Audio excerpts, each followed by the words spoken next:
Hey, what's going on, everybody? My name is Mundane Matt, here with a story for you that I don't have an opinion on strongly one way or another. I mean, I do and I don't, because part of me kind of feels for the person at the heart of the story a little bit, but at the same time, there were crimes committed, and that is something worth discussing. So, in Hollywood, Alabama, you have a 19-year-old girl by the name of Mackenzie Lee Guffey, and she's currently charged with a host of offenses, including second-degree rape, enticing a child for immoral purposes, and possession and dissemination of child pornography. She's currently facing 20 years in jail and a $30,000 fine if convicted. She's also 5 to 6 weeks pregnant with this particular boy's child. Now, if you've started going, fucking lock her up, hold on. So, yes, this girl is 19. This boy's 14. The legal age of consent in Alabama is 16. Still illegal. But they met back in December. They started bumping uglies, right? She even stayed with him for a couple weeks last December, where they then made the homemade porno, and they engaged in sexual acts multiple times, and she got pregnant.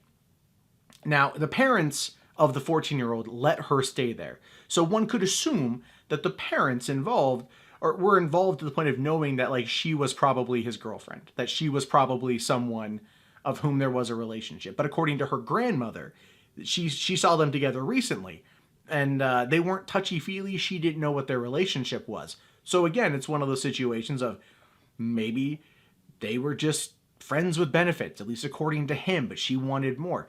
Now, Mackenzie herself has had a very rough childhood. Her parents divorced when she was 10. She moved from like fleabag motels to rundown mobile homes. Her parents abused drugs, and she was basically left to raise her younger siblings by herself until they went to go live with their grandparents. And when they went to go live with their grandparents, she was like, lice bitten and flea bitten and lice or whatever the fuck it was. She had a very rough childhood, and so she has always kind of not had that normality. All right. And so she graduated high school last year, got a job at a rug plant. Her grandfather died. That destroyed her mentally. She got hurt on the job. That destroyed her further.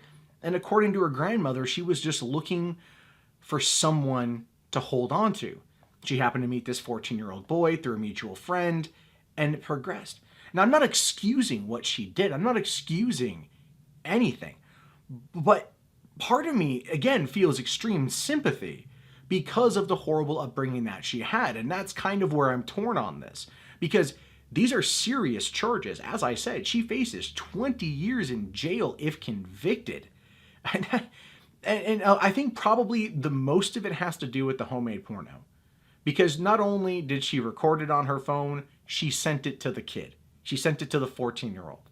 Okay, it was on his phone, and it showed him in a state of undress. They didn't go into detail of what's on it, but that's essentially what it was. And because he's under the age, it's considered like child pornography, which is a very, very, very serious crime and not one that should ever be looked at lightly. And so you've got this situation where you've got a girl who maybe isn't all the way there in terms of a maturity level, engaging in a relationship with a guy 5 years her junior in a state where they're halfway between the legal consent age. She gets pregnant. She goes on Facebook. She starts boasting about it, right? And gets caught because she goes to seek Medicaid. And when talking to a social worker, she says that the father was 14 and the social worker was legally bound to turn that in. So she turned it over to the cops. The cops arrested her. The cops interviewed her. And then the police chief, who has a 13-year-old son himself, says she feels absolutely no remorse and was bragging about it.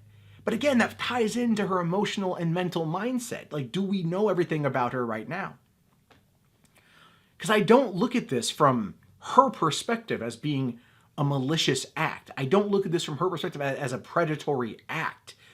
I look at this as a person who has had a very rough life and found someone to hold on to, and maybe he wasn't feeling the same way. Again, I have no idea. I'm speculating entirely on that. But that's where they are.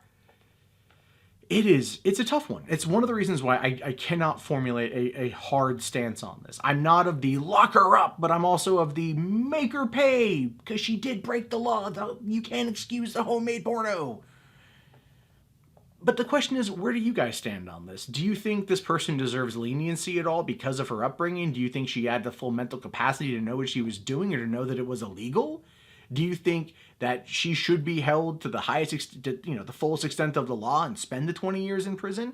I mean, these are situations where this isn't like a teacher in a high school preying on a younger student. This isn't like the 50-year-old teacher, I believe in, like, I know there's a teacher recently that just kidnapped a 15-year-old student and they're gone somewhere right now. Like, that's not that situation.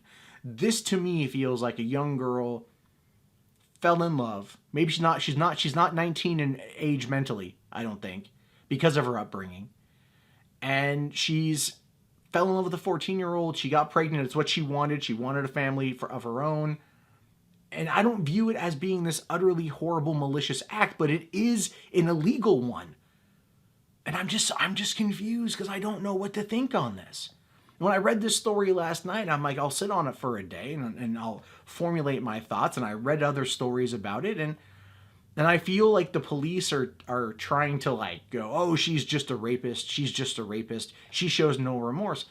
But if she's in love with the kid, like legitimately, truly in love with the kid, she wouldn't show remorse.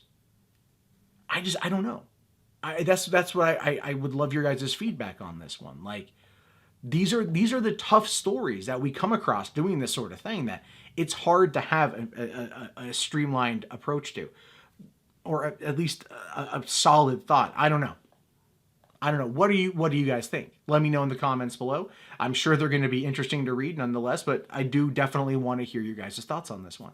Because as much as I want her to be accountable for her crimes, I also do feel pity and sympathy based on her situation. And it's so conflicting. I would not be a good person on this jury, is what I'll say about that one.